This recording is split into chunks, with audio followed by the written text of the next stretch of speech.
October 15th, 1944, Operation Panzerfaust. The cold Hungarian morning bit through the leather of my gloves as we stood in formation, waiting for the command to move. The air was thick with fog, turning Budapest's ancient buildings into shadowy silhouettes. We had arrived late in the night, slipping into the city like wolves. Every step echoed with purpose. We knew why we were here. Operation Panzerfaust had been whispered about for weeks. Horthy, the so-called regent of Hungary, had wavered. He'd reached out to the Allies, offering Hungary as a bargaining chip in exchange for mercy. Treason. That's what our commanders called it. And treason had to be answered. We were SS, the Führer's elite. There was no room for doubt in our ranks, only purpose. Today, we would send a message Horthy's betrayal would not go unpunished, and Hungary would remain chained to the Axis cause. The rumble of engines stirred the silence. Our Tiger tanks, hulking beasts of metal and iron, led the convoy as we approached Buda Castle. I could see the flicker of torchlight from within the stone walls. They knew we were coming, but it didn't matter. Our orders were clear: arrest Horthy, force him to abdicate, and install a government that would never waver in its loyalty to Germany. In the truck beside me, Obersturmführer Schaefer lit a cigarette, his face a picture of calm. He looked like a man accustomed to war, the kind who had seen the worst and accepted it as part of the job. He exhaled a cloud of smoke that mixed with the mist. "You ready for this?" he asked me, though his eyes never met mine. I gave a stiff nod, tightening my grip on the rifle slung over my shoulder. Ready wasn't the right word. This wasn't my first operation, but there was something about the thought of toppling a head of state that sat uneasily in my gut. War was one thing: battlefields, trenches, soldiers fighting soldiers, but this. We were about to topple a government, and all I could think about was whether this city would burn like all the others. Schaefer must have seen something in my face, because he chuckled, though there was no humor in his voice. "Don't worry, kid. The regent won't put up much of a fight. His heart's already out of this war." His words were cold, but they were true. Horthy was a broken man, pinned between the collapsing Nazi Empire and the advancing Soviets. We were here to push him off the fence, force him to choose a side our side, or there would be consequences. We crossed the Székényi chain bridge in silence, the steel cables of the bridge groaning under the weight of our armored convoy. Budapest lay beneath us, quiet and still, as if it too was holding its breath, waiting for what came next. The war hadn't quite reached the city yet, but the tension was palpable, like a storm looming on the horizon. Soon, all of this would be in flames. We could all feel it. As we neared Buda Castle, the ancient fortifications loomed over us, like some kind of judgmental spectre, towering above the streets with its high walls and watchful towers. The castle had stood for centuries, surviving Mongol invasions, Ottoman sieges, and now it would witness this, its own countrymen, betrayed and subjugated under German force. The trucks came to a stop.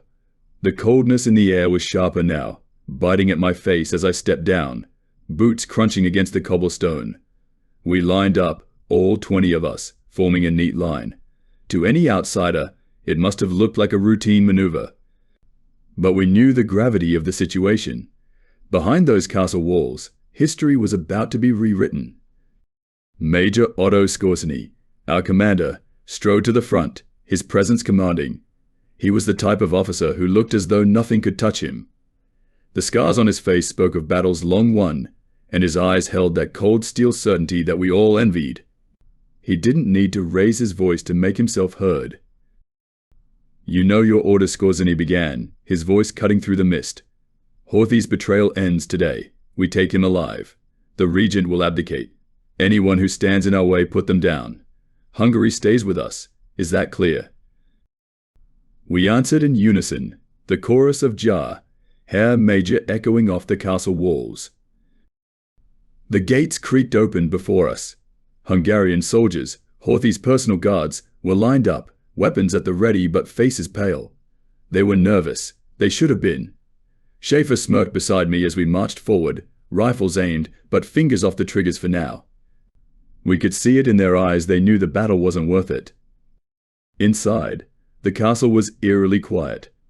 The grand halls, draped in rich tapestries and gilded in gold, felt like a museum of a forgotten era. We moved with purpose, boots clicking against marble floors, the weight of the Reich behind every step. Every now and then, I caught a glimpse of a servant or court official peeking around corners, wide-eyed and fearful. They knew who we were. They knew why we were here. Finally, we reached the throne room.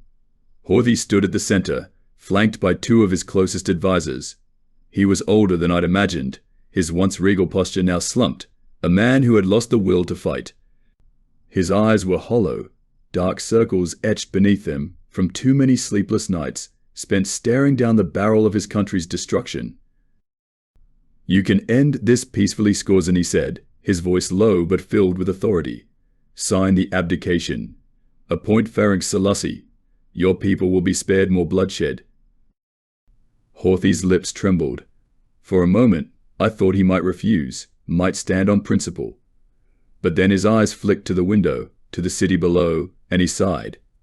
Defeat, final and absolute, crossed his features. Without a word, he moved to the desk where the document lay waiting, the ink quill poised like a dagger. It took only seconds for him to sign away his legacy. I felt a strange twist in my gut as I watched the pen scratch against paper.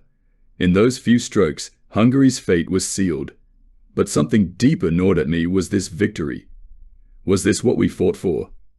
Or were we just prolonging the inevitable? "It's done," Skorzeny declared, folding the document and tucking it away. "Hungary remains ours."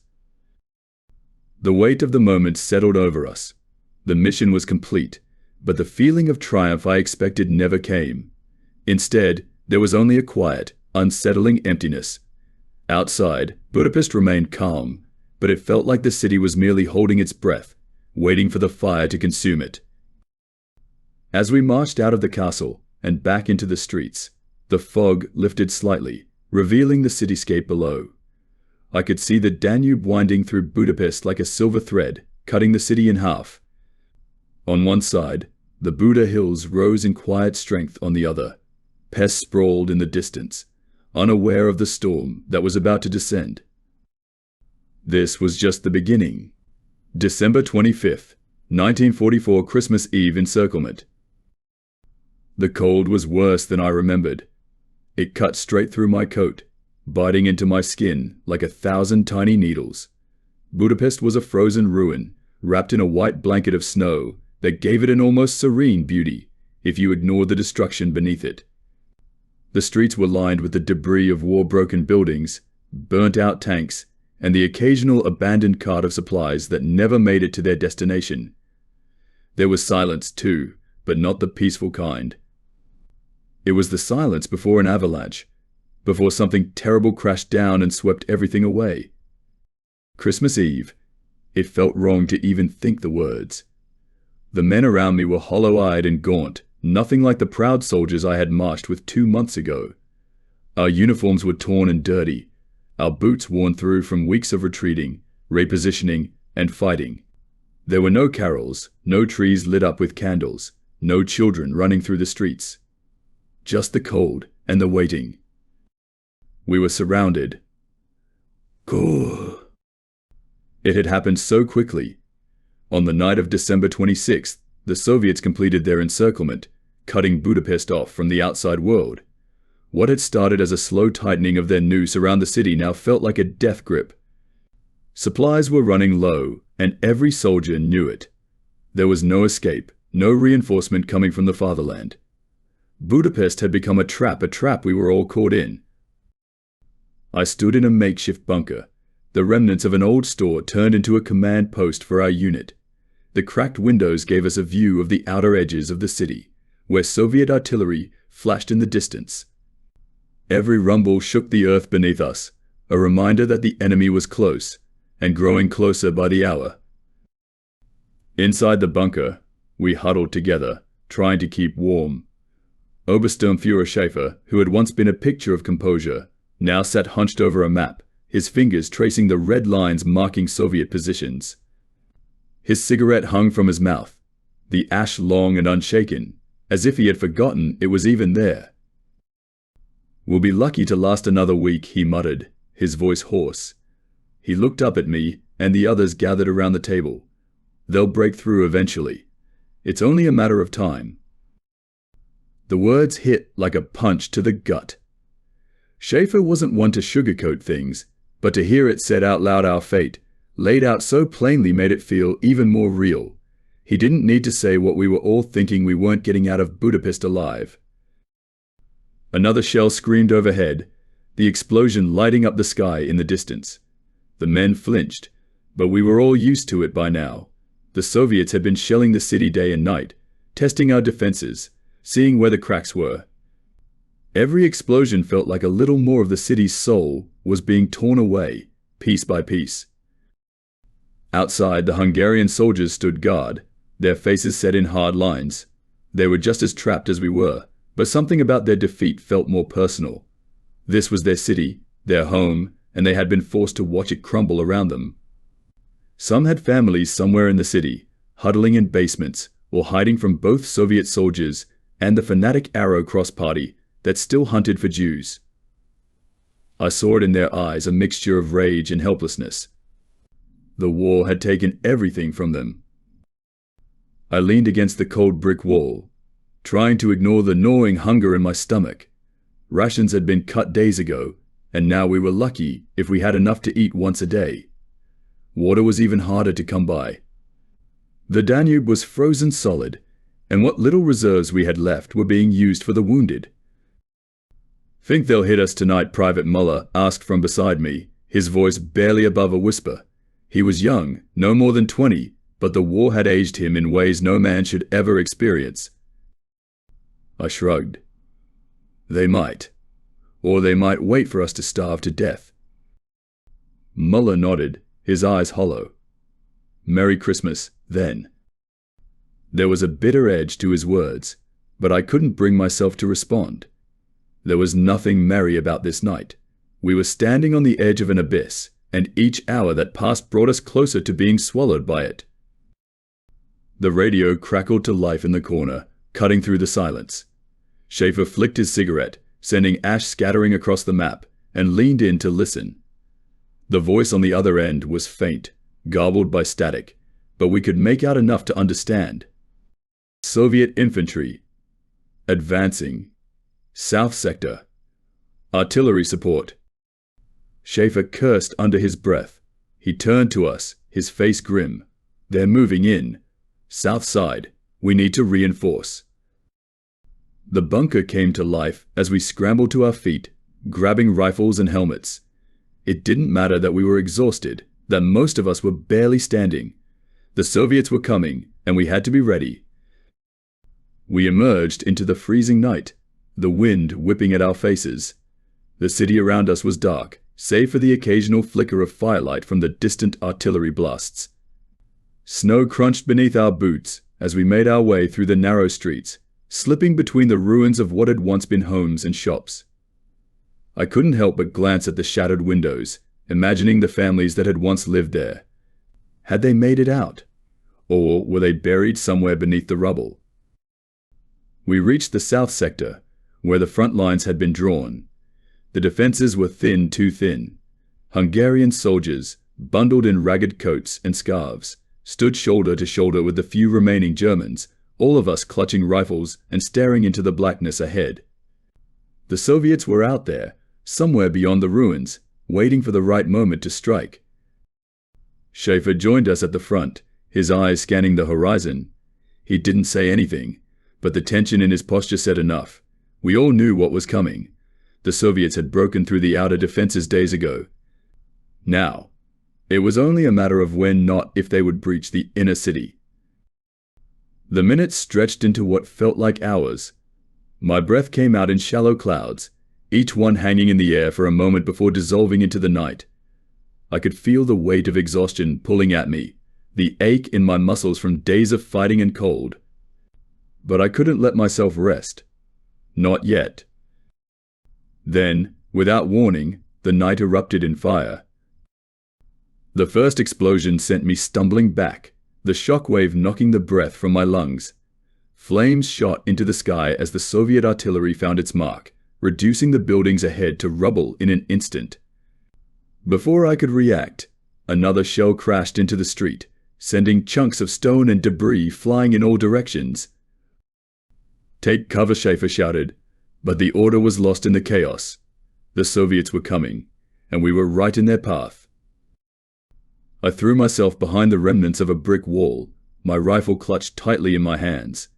The street was filled with smoke, thick and choking, making it impossible to see more than a few feet in front of me. But I could hear them, the Soviets, their boots pounding against the frozen ground, their voices shouting in Russian as they advanced.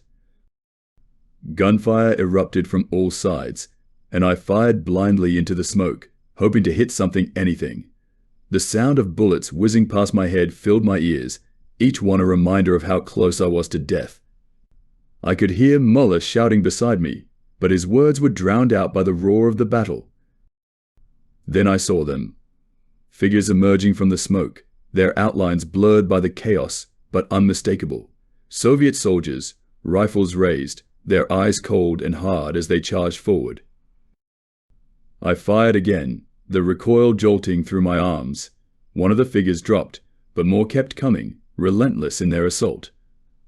The ground shook beneath me as another explosion ripped through the street, sending a cloud of dust and debris into the air. We were losing ground. Schaefer appeared beside me, his face smeared with dirt and blood. "Fall back," he shouted, his voice barely audible over the din of battle. "We can't hold this position." I didn't argue. There was no point. We were being overrun. One by one, we retreated, slipping back through the ruined streets, our breaths coming in ragged gasps. The Soviets were right behind us, their artillery lighting up the night like a twisted Christmas display. As we retreated, I caught a glimpse of the city below, lit by the flashes of artillery. It was hard to believe that this had once been a thriving metropolis, filled with life and hope. Now, it was nothing but ruins, a graveyard waiting to be filled. And we were the next in line. December 26th, 1944, the encirclement closes. December 26th, 1944. The morning came in cold and grey, like every morning before it. But this one felt different. We were no longer fighting to hold ground. We were fighting to survive. The Soviets had closed the ring around Budapest, sealing our fate. It was official now, we were trapped. I woke to the sounds of artillery in the distance, the familiar rhythm of war, but now with an urgency that weighed heavily on my chest. The bunker I had collapsed in the night before was damp and freezing, the thin blanket doing little to keep the cold from my bones. Outside, the streets were eerily silent, but that silence was deceptive. The storm was coming, and everyone knew it. I pushed myself up, stiff from the night's sleep.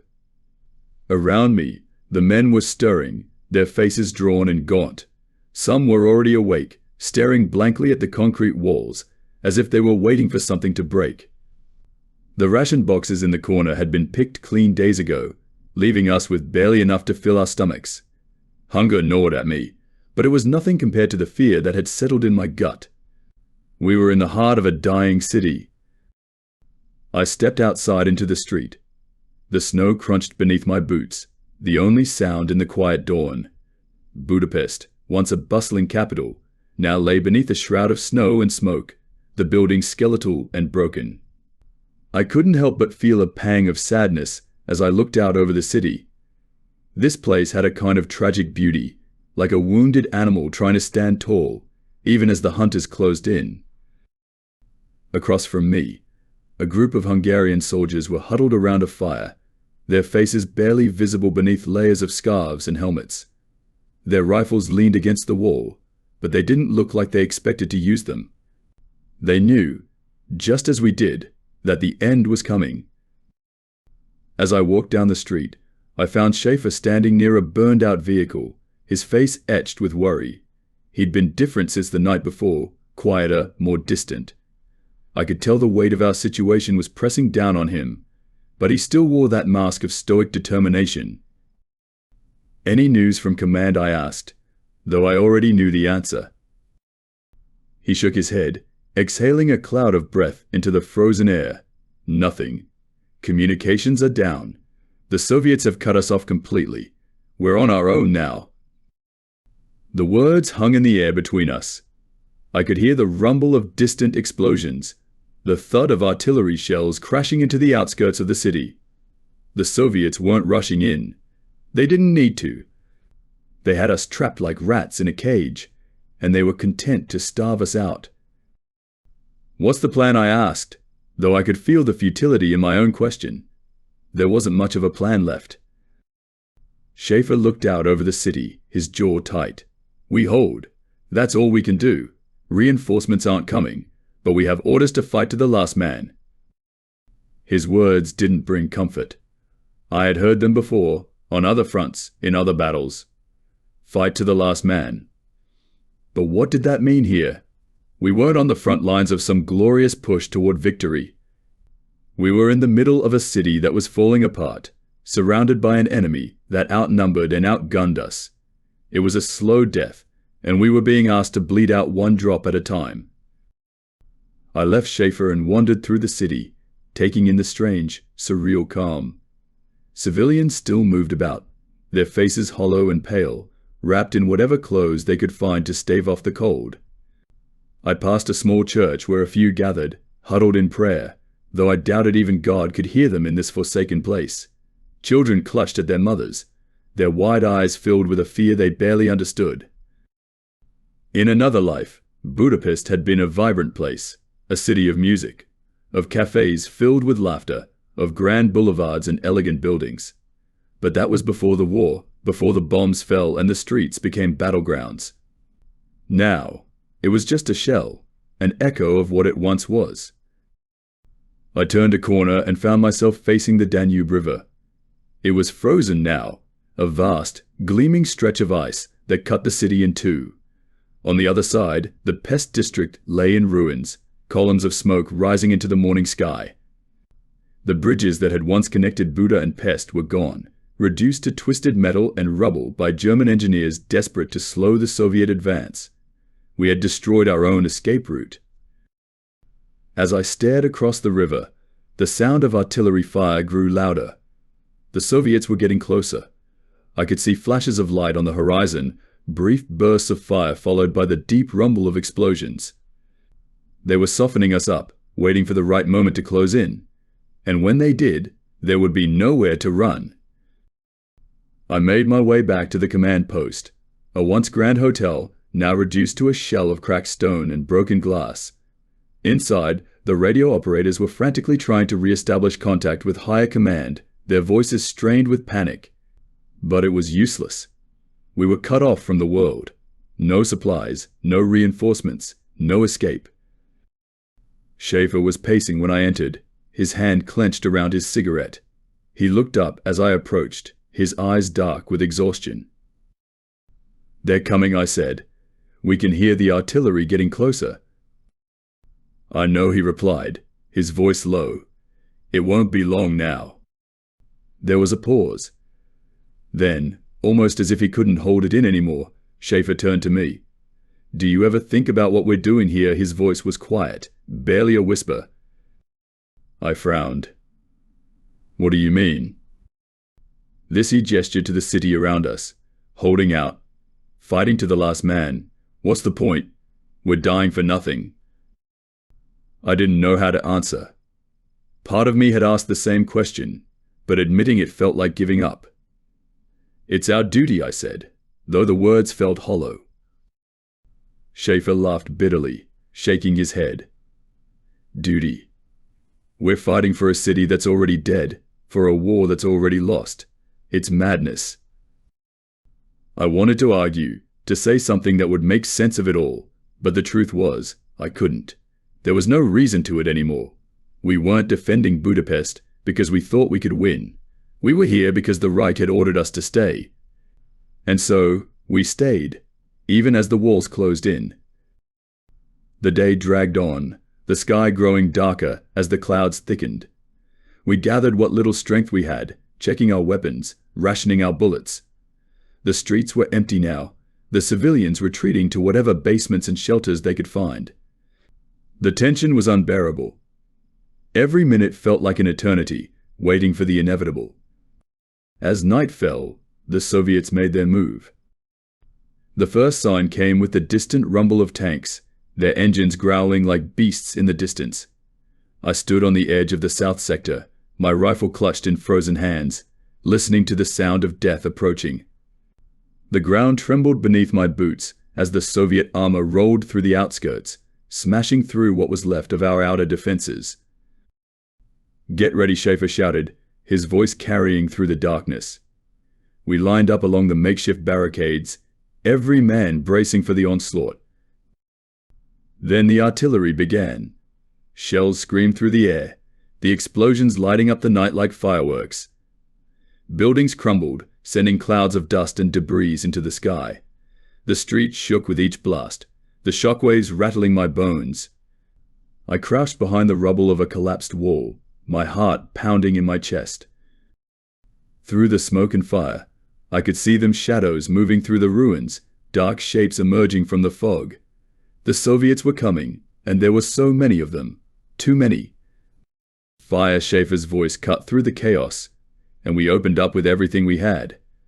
Rifles cracked, machine guns spat out streams of bullets, and grenades flew through the air. But it didn't matter. The Soviets kept coming, wave after wave, their sheer numbers overwhelming us.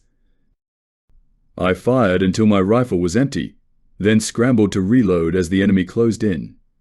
Around me, men were shouting, screaming, falling. The air was thick with smoke and blood, the acrid stench of gunpowder filling my lungs.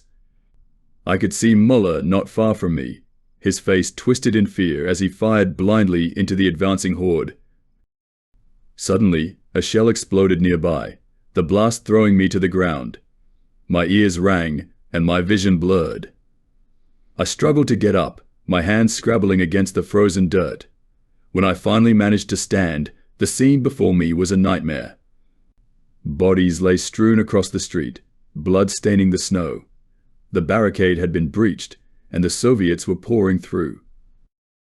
We were falling back, retreating through the streets like rats fleeing a sinking ship. There was no order anymore, no plan, just survival. I ran with the others, dodging bullets and explosions, the city crumbling around us. December 28th, 1944 street to street fighting. December 28th, 1944. The city had become a war zone of shattered glass and twisted metal, a living nightmare that seemed to stretch on endlessly. The Soviets were relentless, their advance unyielding, pushing deeper into Budapest with each passing hour. We were no longer fighting for control of a city, but for our very survival. Street to street, building to building, the battle had turned into a chaotic struggle for every inch of ground. I woke to the faint sound of distant gunfire and the constant rumble of artillery. The bunker we had taken refuge in was dark and cold, a shallow grave that barely protected us from the violence raging outside. As I rubbed the sleep from my eyes, I could see the flickering light of nearby fires casting eerie shadows on the walls. The acrid smell of smoke and burning fuel was omnipresent, and the occasional tremor from distant explosions shook the bunker's foundations. Rising from the makeshift bedding, I grabbed my rifle and checked my ammunition. We had made it through the night, but there was no guarantee we would make it through the day. I could hear muffled voices and the clink of metal from the other soldiers. Everyone was gearing up for another day of fighting, each man trying to steel himself for what lay ahead. Outside, the city was a battlefield. The once grand streets of Budapest had turned into a labyrinth of destruction. Buildings that had once been symbols of grandeur now stood as hollowed-out shells, their facades blasted away by artillery and fire. Rubble choked the streets, turning every block into a perilous obstacle course. Smoke and dust hung heavy in the air, making it difficult to see more than a few yards ahead. The Soviet advance had pushed us back to the heart of the city. Our positions were scattered, a patchwork of defensive lines and makeshift barricades. The Soviets had adopted a methodical approach, pushing forward slowly, deliberately, ensuring they cleared each sector before advancing. It was a tactic that drained us, both physically and mentally. I joined a small squad as we prepared to move out. Our orders were simple: hold the line. We were to defend a stretch of street that had become crucial to the Soviet advance. The area was a mess of debris and wreckage, with the remnants of buildings creating a maze of cover and concealment. It was ideal for urban warfare, but also a nightmare for anyone trying to maintain control. As we moved through the city, I couldn't help but notice the change in the atmosphere. The streets that had once been filled with the bustle of daily life were now eerily silent, save for the sounds of war.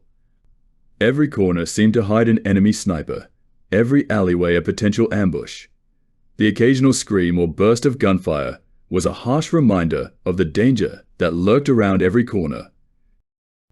The fighting was fierce and unrelenting. Soviet troops had breached our lines, and street-to-street battles had erupted throughout the area. We took up positions behind the remains of a crumbling wall, our rifles trained on the street ahead. The rubble provided some cover, but it was flimsy at best. Any moment now, the Soviets could find us or flush us out with grenades and artillery. We waited in tense silence, the minutes dragging by as we listened to the sounds of battle growing ever closer. The occasional thud of artillery shells and the rattle of machine guns served as grim reminders of the stakes. The cold was biting, numbing our fingers and toes, making it harder to grip our weapons. Then, without warning, the calm was shattered. The Soviets launched a coordinated assault on our position. Tanks rumbled down the street, their engines roaring like beasts of war. Infantry followed closely behind, advancing through the rubble with grim determination. We could see them clearly now, their faces set in grim lines, their rifles ready for the kill. "Hold your fire until they're in range," shouted our sergeant, his voice barely audible over the roar of the advancing tanks. We huddled behind the wreckage, our hearts racing as the enemy drew nearer. The tanks were the first to come into view, their metal hulls gleaming in the weak light of the winter day. They moved with a terrifying ease, crushing anything in their path. The ground shook with each tread, and the buildings around us seemed to tremble as the Soviet armor approached. Now the sergeant barked, and we opened fire. The street erupted into chaos as we unleashed a storm of bullets at the advancing enemy. Our rifles cracked incessantly, each shot a desperate attempt to halt the Soviet advance. The sound was deafening, a constant barrage of noise that drowned out everything else. The Soviets returned fire, their own weapons adding to the cacophony. The street was filled with the staccato rhythm of machine guns, the high-pitched whine of bullets ricocheting off metal and stone. Explosions rocked the area as grenades exploded, sending fragments of debris flying through the air. I fired until my rifle was empty, then ducked behind cover to reload. The battle had turned into a desperate exchange of fire, with both sides trading shots and grenades. I could see the Soviet soldiers advancing, their faces determined and relentless.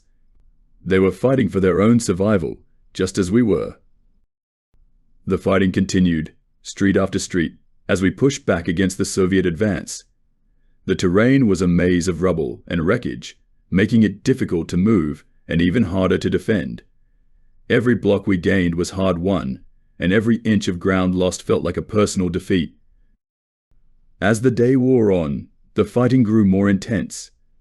The Soviets were relentless, their numbers seemingly endless. They pressed forward, their assault becoming more aggressive as they sought to break through our defenses.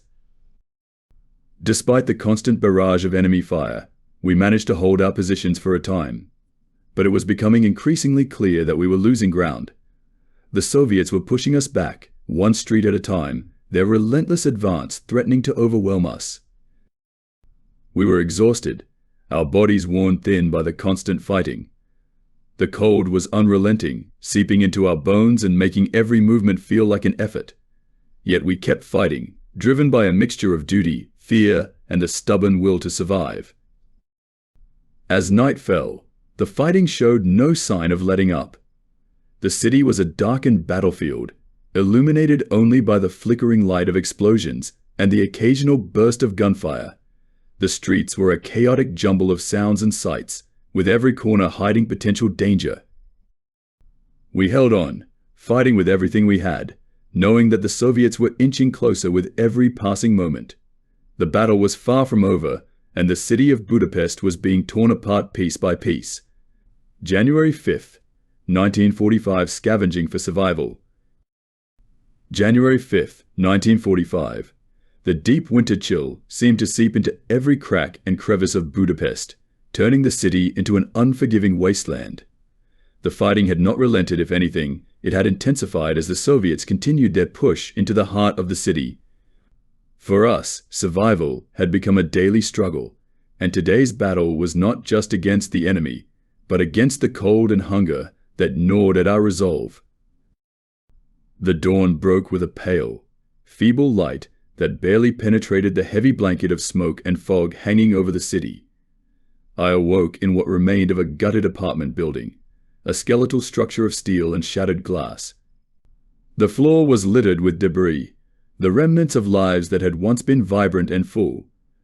I could see my breath in the freezing air, and the cold was a constant presence, like a weight pressing down on us. Our rations were nearly exhausted, and scavenging for supplies had become a necessity rather than an option. The city had transformed into a perilous maze of ruins and wreckage, each street a potential ambush. We had to be cautious. Every venture out of our makeshift shelter risked encountering Soviet patrols or other desperate souls who might see us as easy prey. I gathered my gear: a worn-out coat, a battered helmet, and a rifle with a half-empty magazine. The soldiers around me, equally ragged and haggard, prepared for another day of scrounging. We moved out in small, tightly knit groups to maximize our chances of finding anything useful. As I stepped into the street, the full extent of the city's devastation was evident. The once grand avenues, lined with elegant buildings and bustling shops, now lay in ruins. Rubble filled every street, making movement slow and treacherous. The air was thick with the smell of smoke and decay, a constant reminder of the destruction that had engulfed Budapest. We headed towards a part of the city that had been less frequented by the Soviets, hoping to find abandoned stores or warehouses that might hold something of value. The fighting had pushed most civilians to the fringes of the city or underground, leaving behind a shell of what Budapest once was.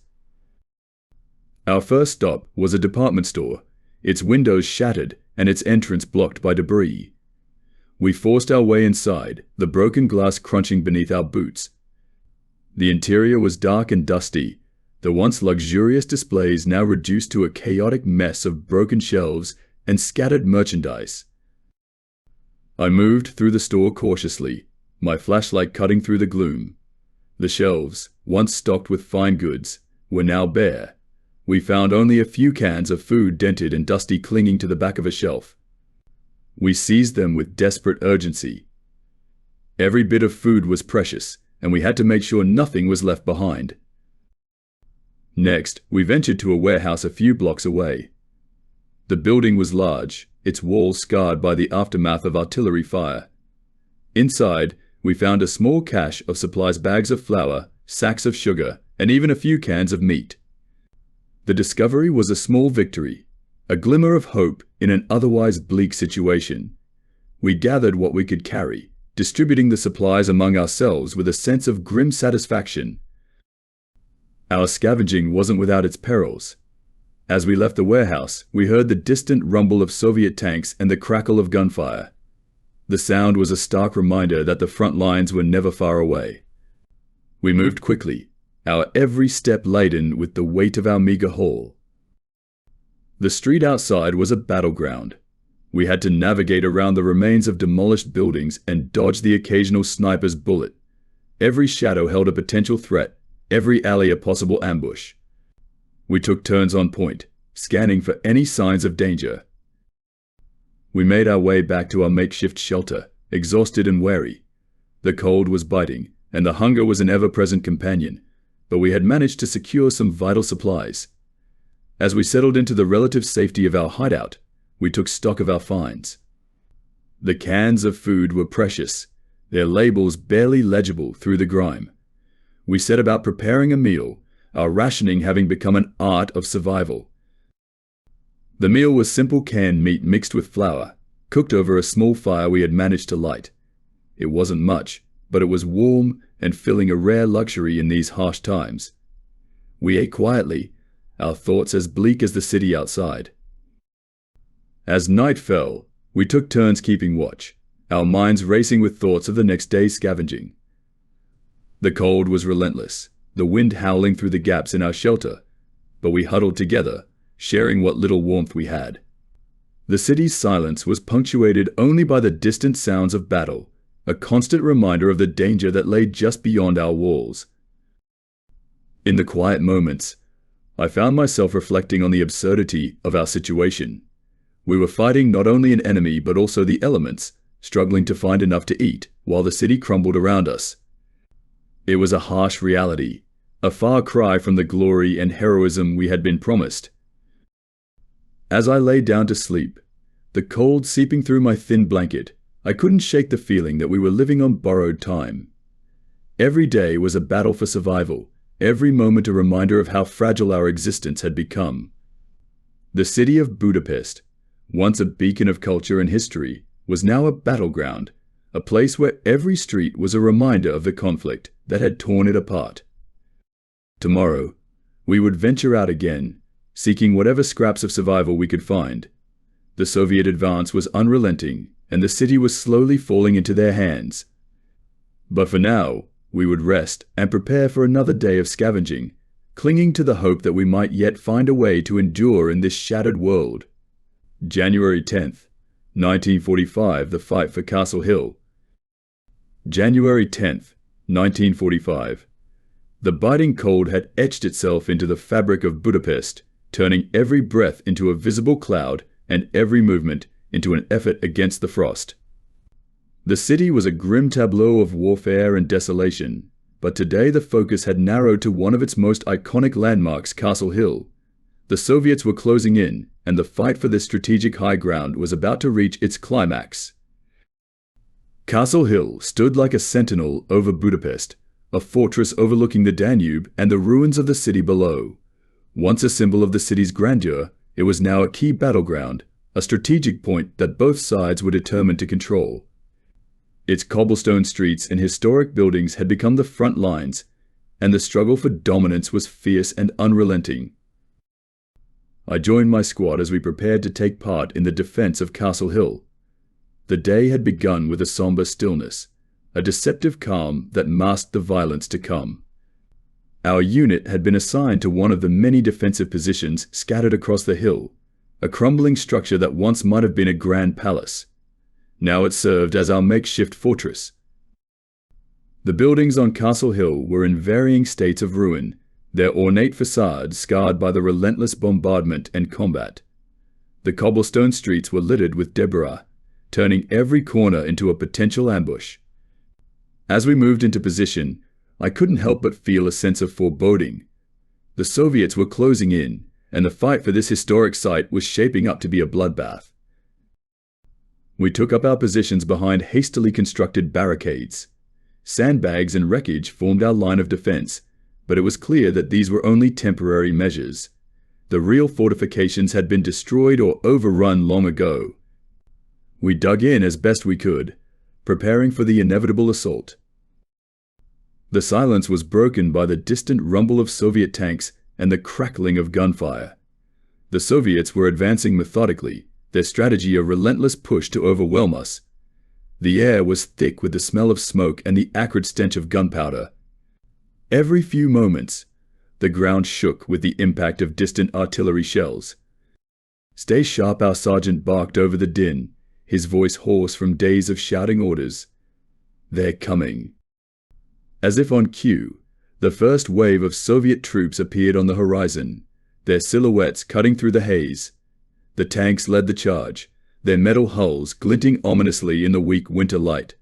Infantry followed closely behind, moving with purpose and precision. The initial sight of the advancing enemy was both terrifying and motivating. We readied our rifles and took aim. The Soviets were coming, and there was no retreat. We had to hold our ground, no matter the cost. The first clash came with a deafening roar. Soviet tanks opened fire, their shells pounding our positions with explosive force. The ground trembled as buildings crumbled under the assault, debris flying in all directions. The barricades we had so carefully constructed were quickly reduced to rubble, offering little protection from the relentless barrage. I crouched behind what remained of a wall, my heart pounding as I squeezed the trigger of my rifle. The Soviet infantry moved with grim determination, their faces set in lines of fierce concentration. They advanced through the wreckage, using the debris for cover as they pressed toward our positions. The fighting was intense and chaotic. Explosions rocked the hill, sending clouds of dust and debris into the air. The sound of gunfire was constant, a relentless cacophony that drowned out everything else. Every street, every building, every corner was a battleground, and the struggle for Castle Hill was a fight for every inch of ground. Our positions were under constant assault. The Soviets seemed to come from every direction, their numbers overwhelming. We fought back with everything we had, our rifles and machine guns blazing in a desperate attempt to repel the enemy. The terrain was treacherous, and the snow-covered ground made every movement hazardous. In the midst of the chaos, I spotted a group of Soviet soldiers trying to flank our position. They were moving stealthily through the wreckage, their rifles at the ready. I shouted a warning to my comrades, and we redirected our fire to confront the new threat. The battle had become a desperate exchange of gunfire and grenades, with both sides fighting fiercely for control. The hours dragged on, the fighting showing no sign of letting up. The sun had dipped below the horizon, casting the city into darkness. The cold was unbearable, and the exhaustion was taking its toll on us. We fought on, driven by sheer willpower and the knowledge that giving up was not an option. As night fell, the Soviet assault continued with unrelenting ferocity. They pressed their advantage, using the cover of darkness to their benefit. Our positions were battered and worn, but we held firm, determined to defend the hill at all costs. The sound of battle was a constant, overwhelming presence, a reminder of the struggle that had engulfed Castle Hill. Despite our best efforts, it became clear that the Soviets were gaining ground. Their tanks continued to push forward, their infantry advancing with grim determination. The battle for Castle Hill was turning into a brutal, relentless struggle, with each side fighting for control of the historic site. In the midst of the fighting, I found myself crouched behind a crumbling wall, my rifle at the ready. The sounds of battle surrounded me, a chaotic mix of gunfire, explosions, and shouting. I was exhausted, my body aching from the strain of combat. But I couldn't afford to rest. The battle was far from over, and we had to hold our position as long as possible. The night wore on, and the fighting showed no sign of abating. We continued to repel the Soviet assault, our defenses pushed to the limit. The cold was relentless, and the exhaustion was a constant companion, but we fought on, driven by the knowledge that Castle Hill was a crucial point in the battle for Budapest. As dawn approached, the first light of morning cast a dim glow over the battlefield. The city was a landscape of destruction, a testament to the ferocity of the fighting. The battle for Castle Hill had been a brutal and unforgiving struggle, but we had managed to hold our position, at least for now. The hill was still ours, but the cost had been high. The fighting had taken its toll on both sides, and the battle for Budapest was far from over. As we regrouped and prepared for whatever lay ahead, the reality of our situation settled in. The city was a battleground, and every inch of ground was hard-won and dearly held. The fight for Castle Hill was a reflection of the broader struggle engulfing Budapest, a brutal, unrelenting conflict that showed no sign of ending. We had managed to hold our position, but the battle was far from over. The Soviets would not relent, and neither could we. The struggle for survival continued, and the city of Budapest remained a battleground, scarred and shattered by the relentless tide of war. January 15th, 1945 descent into despair. January 15th, 1945. The bleak winter sky hung heavy over Budapest, a relentless grey that seemed to seep into every corner of the city. The cold was penetrating, a cruel reminder of the harsh reality we faced. The fighting had raged on with unyielding ferocity, and the struggle for survival had taken its toll. The once proud city was now a crumbling shell, and for us, despair was becoming an unwelcome companion. The day began with an oppressive silence, a stark contrast to the previous day's cacophony of gunfire and explosions. The occasional distant rumble of artillery was the only sound that punctuated the stillness. It was as though the city itself was holding its breath, waiting for the next storm to break. I emerged from the makeshift shelter we had been using, a once elegant building now reduced to a collection of broken walls and shattered windows. The interior was barely habitable, a dark and cold space that offered scant protection from the elements. The cold had become a constant presence, a biting force that seemed to freeze every thought and action. Our unit had been tasked with holding a section of the city that was slowly falling into Soviet hands. The streets were a nightmare of wreckage and rubble, and every day of fighting had left us increasingly worn and weary. The sense of futility was beginning to settle, and each victory seemed hollow, each inch of ground gained only temporary. As we prepared for another day of combat, the mood among the men was one of grim resignation. Morale was at an all-time low. The harsh reality of our situation was becoming increasingly clear. Supplies were dwindling, and the constant exposure to the elements had worn us down physically and mentally. We had become little more than ghosts, moving through the city's ruins with a sense of detachment. The streets were eerily quiet as we moved out. The once bustling cityscape had been transformed into a landscape of destruction. Buildings lay in ruins, their facades scarred by the ravages of war. The once familiar landmarks were now unrecognizable, their grandeur lost to the relentless onslaught of conflict. Our patrols were increasingly dangerous. The Soviets had adopted a methodical approach, gradually tightening their grip on the city. We faced constant skirmishes, each one a desperate attempt to hold back the advancing enemy. The fighting was brutal and unforgiving, a constant reminder of our precarious position. We ventured into a nearby district, hoping to find something useful: food, ammunition, or anything that might bolster our defenses. The area was a ghost town, the buildings empty and abandoned. The silence was oppressive, a stark contrast to the constant noise of battle we had grown accustomed to. As we searched through the rubble, the sense of despair deepened. The city's destruction was overwhelming, and every corner we turned seemed to reflect our own sense of futility. The occasional discovery of supplies offered only a brief glimmer of hope, quickly overshadowed by the harsh reality of our situation. The day wore on, and the fighting continued with relentless intensity. The Soviets were closing in, their numbers and firepower steadily increasing. We were pushed back from one position to another, each retreat a bitter reminder of our dwindling strength. The front lines were in constant flux, with every advance by the enemy eroding our resolve. As night fell, the city was cloaked in darkness, the only light coming from the distant glow of fires and the occasional flash of artillery. The cold was unbearable, and the exhaustion was almost overwhelming. The bleakness of our situation was palpable, a heavy weight that pressed down on us with each passing hour. We huddled together in our makeshift shelter, our bodies aching and our spirits drained.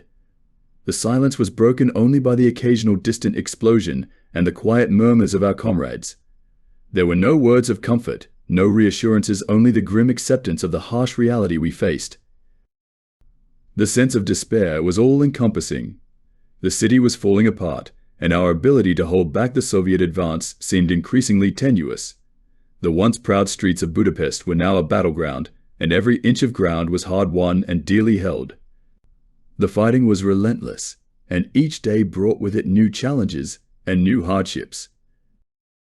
In the quiet moments, as we tried to find some semblance of rest, the weight of our situation pressed heavily upon us.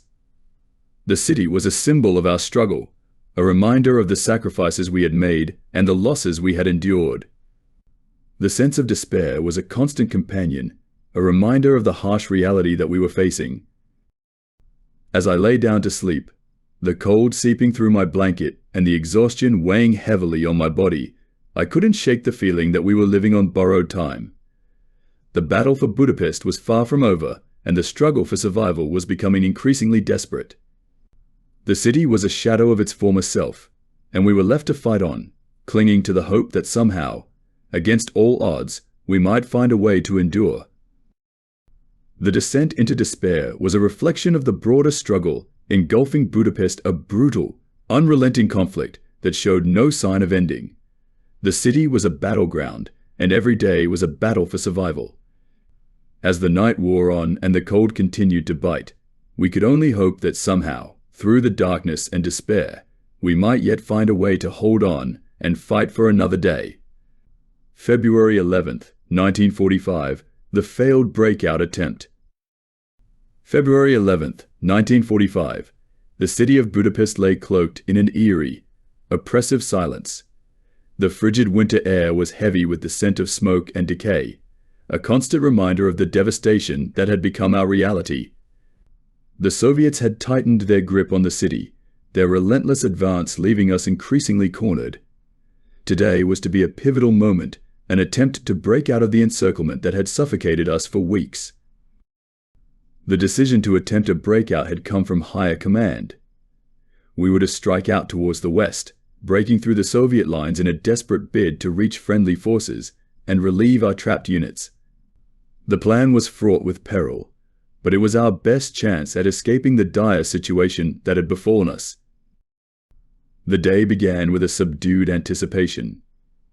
The air was colder than usual, a biting frost that seemed to penetrate through every layer of clothing. The city was eerily quiet, a silence that was only occasionally interrupted by the distant rumble of Soviet artillery. The calm before the storm was palpable, a heavy pause that hung over us as we prepared for the attempt. Our unit had been assembled for the operation, a mixture of weary soldiers and determined fighters. We gathered in the ruins of a once grand building, now a mere shell of its former self. The structure offered some cover, but the walls were pockmarked with bullet holes, and the floor was littered with debris. It was here that we would make our final preparations. The plan was straightforward, but the execution was anything but. We were to push through a narrow corridor between Soviet positions, fighting our way through block after block, until we reached a designated point where we could link up with reinforcements. The task was daunting. Each street was a potential death trap, each building a possible stronghold for the enemy. As we moved out, the city's ruins seemed to close in on us. The streets were a labyrinth of destruction, the once familiar landmarks now unrecognizable. The debris made movement slow and treacherous, and every corner held the potential for an ambush. We advanced cautiously, our senses heightened, our weapons at the ready. The first few blocks were uneventful, a stark contrast to the chaos we had grown accustomed to. The silence was deceptive, a false sense of security that quickly shattered as we reached the outskirts of a heavily fortified Soviet position. The enemy had anticipated our move, and the streets ahead were lined with machine guns and tanks. The Soviet defenses were formidable. Machine gun nests had been set up at strategic points, their barrels jutting out from behind barricades of rubble and wreckage. Tanks rumbled through the streets, their cannons sweeping back and forth in a menacing display of firepower. The air was thick with the acrid smell of gunpowder and the heavy thud of distant explosions. Our advance was met with a fierce counterattack. The Soviets opened fire with ruthless efficiency, their bullets cutting through the air with deadly accuracy. We returned fire, our rifles blazing as we fought to gain a foothold. The street was quickly transformed into a battlefield, the ground littered with the fallen and the wounded. The fighting was intense and chaotic. Explosions rocked the area, debris flying in all directions. The sound of gunfire was deafening, a constant barrage that seemed to come from every direction. We pressed forward, our determination matched only by the ferocity of the enemy's resistance. Despite our best efforts, it quickly became clear that the breakout attempt was facing insurmountable obstacles. The Soviet defenses were too strong, their numbers overwhelming, We were pushed back from one position to another, our progress hindered by the relentless enemy fire. The advance that had begun with such hope was rapidly turning into a desperate struggle for survival. The streets were a maze of wreckage and destruction.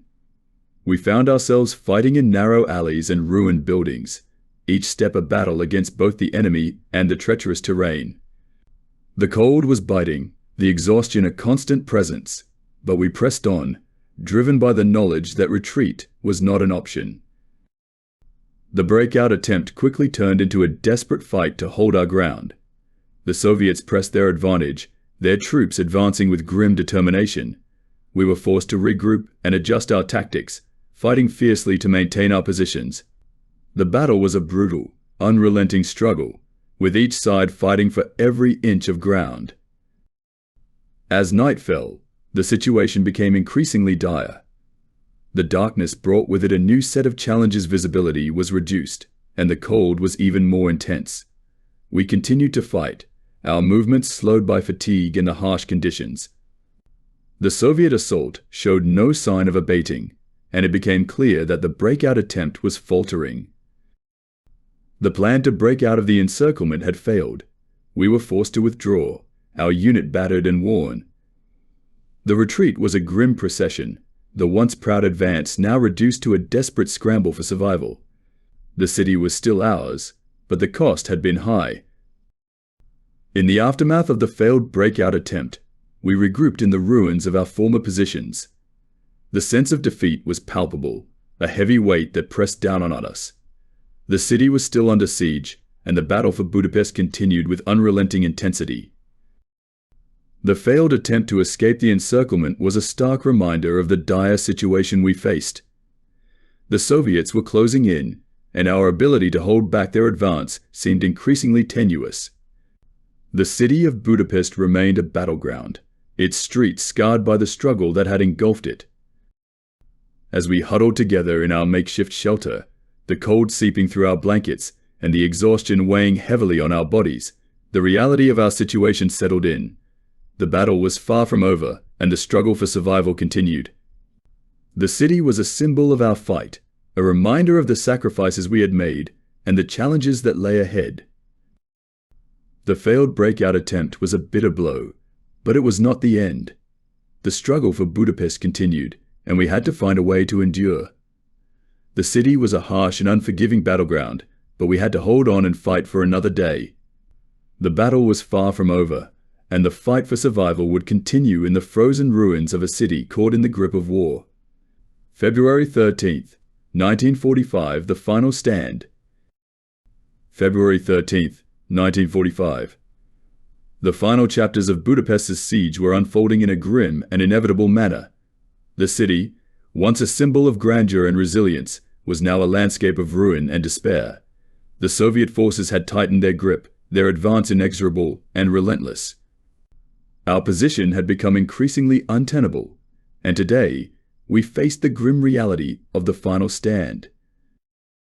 The morning light broke over the battered city with a cold, indifferent glow. The sky was overcast, a blanket of gray that seemed to reflect the desolation below. The chill in the air was biting, and the once familiar streets were now a maze of debris and destruction. The remnants of our defensive positions were a stark reminder of the fierce fighting that had transpired. We had been pushed back to the inner core of our stronghold, a fortress of ruins in the heart of Budapest. Our position was a tattered remnant of its former self, a shattered building surrounded by makeshift barricades and trenches. The walls, once proud and imposing, were now pockmarked with bullet holes and scars from artillery fire. The remnants of sandbag defenses lay scattered, offering little protection against the onslaught that was to come. The mood among the men was somber and resigned. We knew that today would likely be our last stand. The Soviets had encircled us completely, their lines pressing in from all sides. Supplies were nearly exhausted, and the toll of the prolonged siege had left us physically and mentally drained. We had no illusions about our situation. The enemy was closing in, and we were faced with a stark choice: fight to the last breath or surrender to the inevitable. As the day began, the sounds of battle were distant but persistent and unending drone of artillery fire and the occasional burst of machine gun fire. The Soviets were preparing for their final assault, and their approach was methodical and overwhelming. The sounds grew louder, a steady crescendo that marked the approach of the inevitable clash. Our sergeant gathered us together for a final briefing. His face was drawn and tired, the weight of the situation evident in his eyes. He spoke with a determined yet weary voice, his words carrying the gravity of our predicament. Today, we make our stand. We hold this position as long as we can. The Soviets will come at us with everything they have. We need to give everything we've got. The sense of finality was palpable. We nodded in grim agreement, our faces set with a mixture of determination and resignation. We took our positions, readying ourselves for the assault that we knew was imminent. The final preparations were made, ammunition was checked, weapons were cleaned, and our defensive positions were reinforced as best as possible. The Soviet assault began in earnest as the afternoon approached. The first sign of their advance was the distant rumble of tanks and the heavy thud of artillery shells. The ground shook with each explosion, the force of the impact sending tremors through our defenses. Dust and debris filled the air, turning the daylight into a murky haze. The Soviets advanced with calculated precision, their tanks leading the charge. The rumble of their engines was a constant, ominous presence. Infantry followed closely behind, moving with purpose and coordination.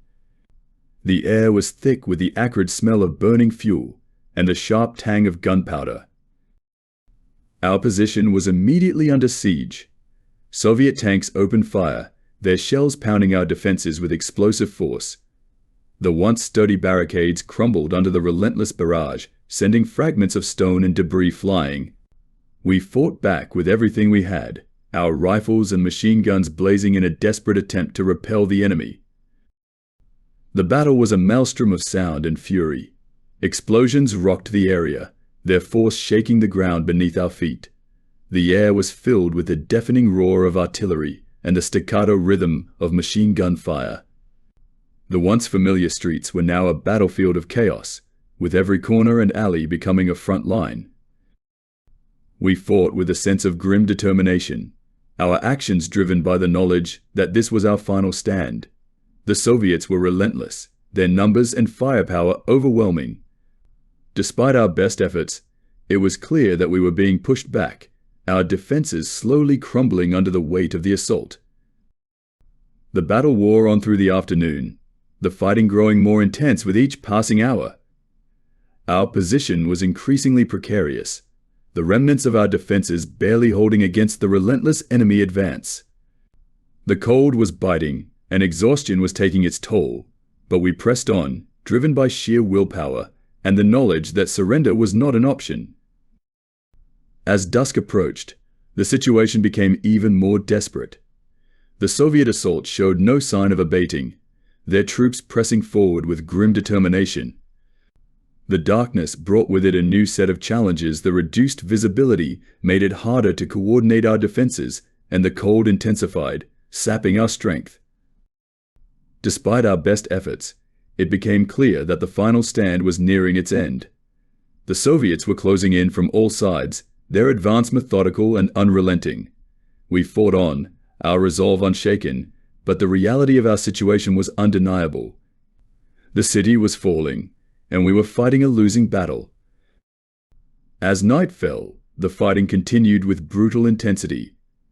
The battlefield was a nightmarish landscape of destruction, illuminated only by the occasional flare of artillery and the distant glow of fires.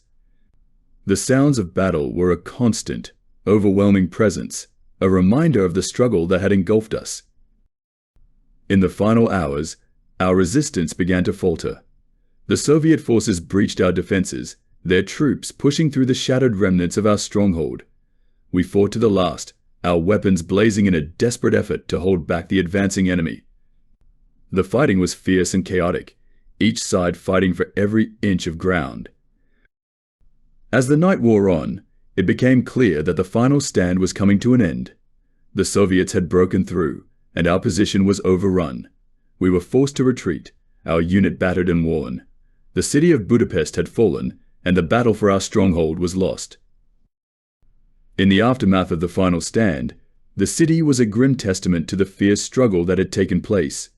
The ruins were a stark reminder of the cost of the battle, and the reality of our situation was harsh and unforgiving.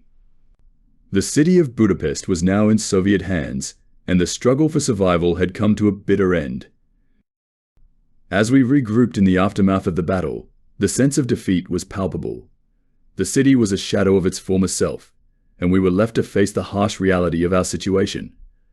The final stand had been a testament to our determination and resilience, but the cost had been high. The battle for Budapest was over, and the city lay in ruins, a reminder of the struggle that had engulfed it, a city in ruins. The frost-laden dawn of February 14th, 1945, unveiled a Budapest that was unrecognizable, a city reduced to skeletal remains and silent echoes. The fighting had ceased, and the Soviet flag now waved over the shattered remnants of a once majestic capital. The air was still heavy with the aftermath of battle, and the city lay in a desolate stillness, a stark contrast to the chaos that had engulfed it for so long. The streets of Budapest, now stripped of their former glory, stretched out like a labyrinth of ruin. The grandeur of old buildings was lost to time and destruction, their facadism marred by the scars of war. What had once been bustling avenues and elegant squares were now a morass of rubble, the proud architecture reduced to a tangle of broken stone and twisted metal. The grandeur of the Danube, its waters still flowing, was now framed by the wreckage of a city that had been brought to its knees. Walking through the remnants of the city, it was impossible not to be struck by the profound sense of loss. The buildings, once symbols of the city's vibrant life, stood as hollow shells. The silent streets were filled with the ghosts of the past, each corner and alleyway whispering tales of the fierce struggle that had taken place. The destruction was not just physical, it was a palpable erasure of the history and culture that had once thrived here.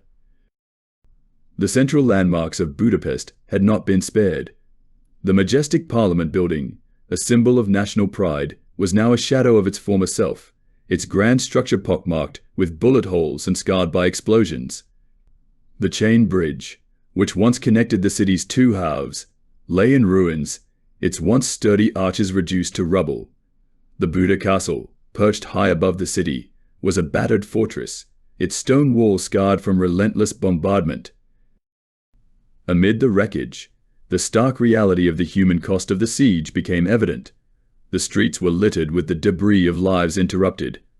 Abandoned vehicles, their engines cold and silent, stood as eerie monuments to the chaos that had ensued. The buildings, stripped of their interiors, bore the marks of the last desperate moments of those who had sought shelter within them. The once vibrant life of the city had been reduced to a grim tableau of destruction. In the aftermath of the battle, the air was filled with a heavy silence, broken only by the occasional distant rumble of rebuilding efforts and the somber sounds of military patrols. The city's inhabitants, now survivors of a harrowing ordeal, were beginning the slow process of recovery. The resilience of the human spirit was evident in their efforts to rebuild and reclaim their lives from the ruins. The scars of the siege would remain, but there was a determination to rebuild and restore what had been lost. The soldiers who had fought in the siege, including those who had made the ultimate sacrifice, were remembered with a profound sense of reverence. Their stories were woven into the fabric of the city's history, their bravery and resilience serving as a testament to the enduring spirit of Budapest. The final stand had been a symbol of their dedication, and their sacrifice was honored in the quiet moments of reflection and remembrance. As the city began the long process of healing, the lessons of the siege became clear. The resilience of Budapest was a testament to the strength of its people and the enduring spirit of a city that had faced unimaginable adversity. The battle for Budapest had been fierce and costly, but it was also a reminder of the broader struggle that had defined the war. The epilogue of Budapest's siege was not just about the physical rebuilding of a city, but also about the restoration of its spirit. The ruins, though a stark reminder of the destruction, were also a canvas for hope and renewal. The city that had once been a battlefield was now poised to rise again, its people united in their determination to reclaim their heritage and rebuild their future. In the quiet moments of the aftermath, as the dust settled and the echoes of battle faded, Budapest stood as a symbol of endurance. The city was a testament to the resilience of its people and the indomitable spirit that had carried them through the darkest days. The final chapter of the siege was not an end, but a new beginning, a chance for Budapest to rebuild, renew, and rise once more from the ashes of its past.